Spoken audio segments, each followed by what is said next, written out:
La mañanera de Ángel, correspondiente al viernes de la semana laboral que hoy termina. Les recuerdo, mañana y pasado, o sea, sábado y domingo, habrá mañaneras. Voy a comentar con usted algo que es resultado, o como uno de los efectos, de la renuncia del doctor Carlos Ursúa. Una de las consecuencias que tiene dicha renuncia, y que prácticamente nadie ha comentado, se han ido por otro tipo de elementos, que si las pugnas dentro del gobierno, que si con este secretario, con el jefe de oficina de la presidencia, y que si aquí o más allá de los incapaces, etc. Pero hay un elemento que vale la pena comentar con usted, espero que coincidamos. La renuncia del doctor Ursúa tiene por beneficio poner en la mesa o en la agenda política nacional el papel que empieza ya a jugar la verdad o la cruda realidad que enfrenta este país, no solo en la parte política, que eso quizá se dirime más aquí en el centro del país o específicamente en la Ciudad de México, sino en las actividades económicas. Voy a dar un ejemplo para tratar de demostrar esto. Un ejemplo que no obstante su localía o su regionalidad, porque esto que voy a comentar se da en la parte norte de Sinaloa, en el sur de Sonora, Valle del Yaqui, Valle del Mayo, y en el Valle de Mexicali. Le voy a hablar a usted de algo que en una conferencia que di o una plática que di en Mexicali hará unos cuantos meses, donde les comentaba a la audiencia, a las personas que me hicieron el favor de acompañarme o de asistir a esta plática, era que a López no le interesaban los productores, ni los de Sinaloa, ni los de Sonora, ni los de Baja California. En primer lugar, esos productores eran considerados fifíes. O sea, a él no le interesan esos productores. Segundo, tanto los productores de Sinaloa como los de Sonora y Baja California son productores que desde siempre han estado produciendo para el mercado. Incluso, particularmente en Sinaloa, han estado exportando a los Estados Unidos desde hace más de 100 años. Lo mismo en el sur de Sonora. Es más, el general Obregón, antes de incorporarse a la revolución, tenía una compañía exportadora de legumbres como chícharo, por ejemplo. De alguna manera, pues, esos tres estados en la parte agrícola han participado de los mercados globales desde hace varias generaciones. Están incorporados al mercado norteamericano, tienen compañías distribuidoras en Estados Unidos, conocen de las modalidades de ese mercado y en algunos casos como Sonora, por ejemplo, aparte de los productos agrícolas, se exporta ganado en pie en cantidades que puede llegar a los cientos de miles de animales cada temporada. Pero además son pocos o en número son pocos esos productores. Recuerde usted que tanto Sinaloa como Sonora y Baja California son estados con poca población. No son estados numerosos como podría ser Oaxaca, Chiapas, el Estado de México, Veracruz o Puebla. De tal manera pues que para López esas zonas además las considera zonas ricas. Yo les decía a las personas que me escucharon en esa plática, les decía, a López no le interesan ustedes, porque ustedes son personas que han construido su bienestar o su calidad de vida por el esfuerzo individual, personal. Si bien el gobierno federal o los gobiernos a partir de los años 30, después de que la revolución se hace gobierno, han aportado mucho el gobierno federal. Presas, carreteras, infraestructura, pero también los productores han aportado mucho de esfuerzo personal.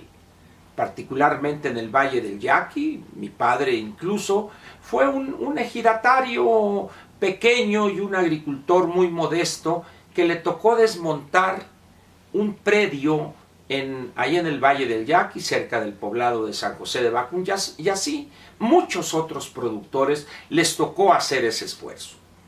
De tal manera pues que López no puede llegar con sus dádivas y esos productores van a verlo como el Mesías, ¿no? Ellos están acostumbrados a otra cosa, a otro trato. No ese trato de la dádiva, de la limosna. Aun cuando el esquema de subsidios para ciertos productos del campo o aportaciones para la comercialización, el programa Procampo, etc. Sin embargo, repito pues, esos productores son mexicanos esforzados que no les asustan las condiciones difíciles. Pero lo que sí les molesta y lo rechazan y luchan en contra de eso es que les mientan. Cuando ellos empiezan a preparar la tierra para sembrar el cultivo que me ocupa, el trigo, saben de ciertas condiciones a las cuales se compromete la autoridad, particularmente en lo que se refiere a ciertos apoyos en materia de comercialización, por ejemplo, a través de un área de la Sadera ahora y antes de Zagarpa, acerca. De tal manera que ellos hacen sus cuentas y dicen, la tonelada de trigo me la van a pagar, vamos a decir, a 4,300, 4,400 pesos. Pero llega López y desarrolla una engañifa, los precios de garantía, lo cual ha sido un soberano y rotundo fracaso.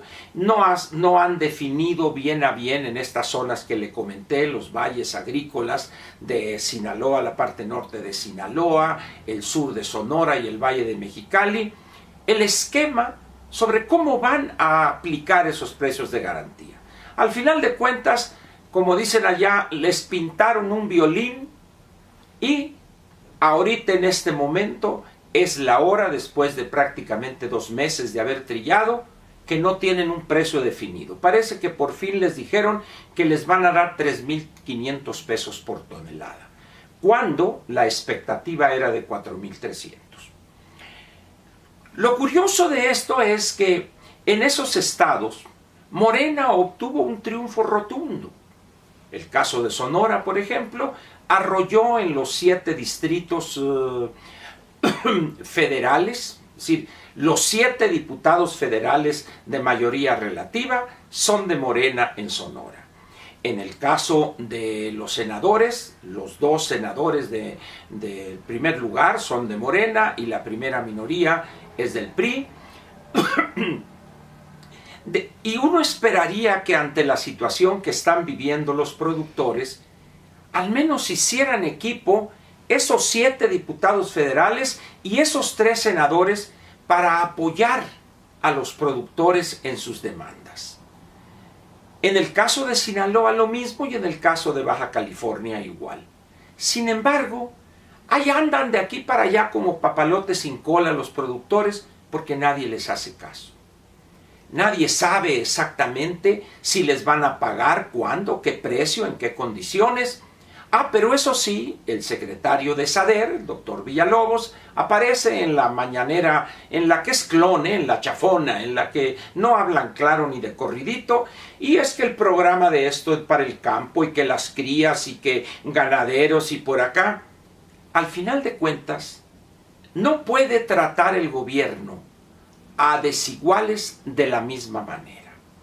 Las necesidades o los planteamientos que se les requiere hacer a los productores de agricultura comercial, recordemos que le estoy hablando de un cultivo como el trigo, donde en esos 3 estados, la parte norte de Sinaloa, la parte sur de Sonora y el valle de Mexicali, prácticamente estamos hablando de 2 millones de toneladas de trigo.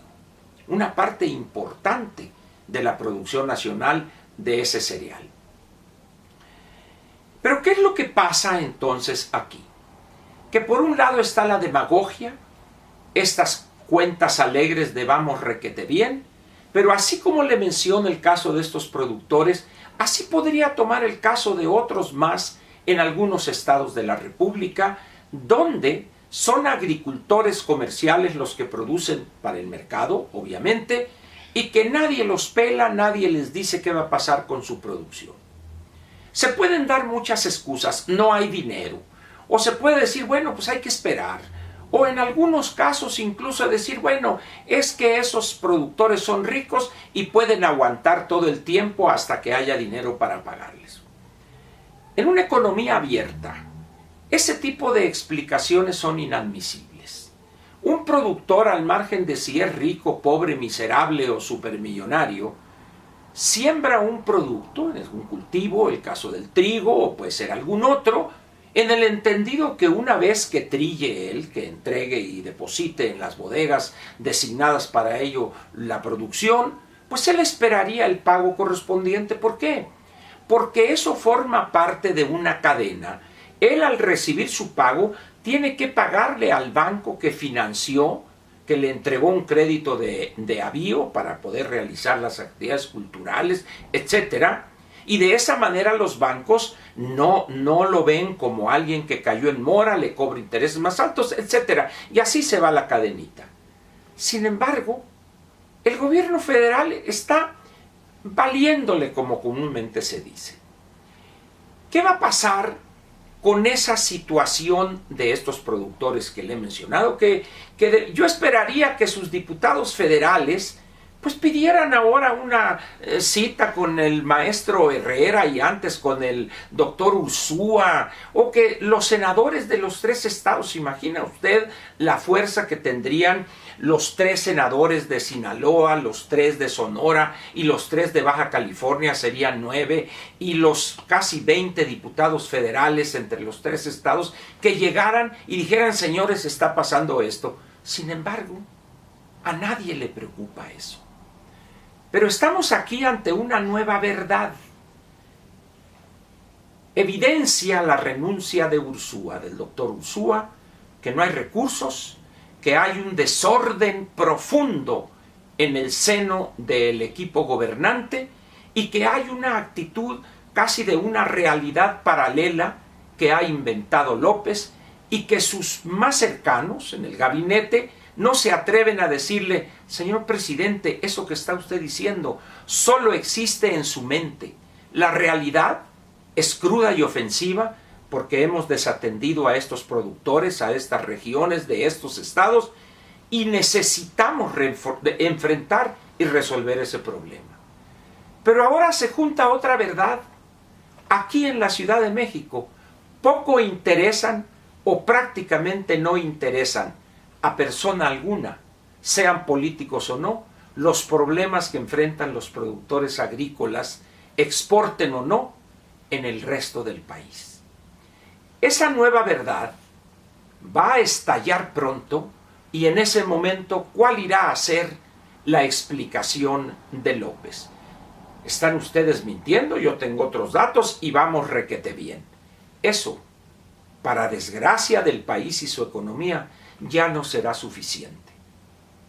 Estamos pues ante una situación que se agrava día con día y repito, los legisladores, tanto diputados federales como senadores, están en otra cosa.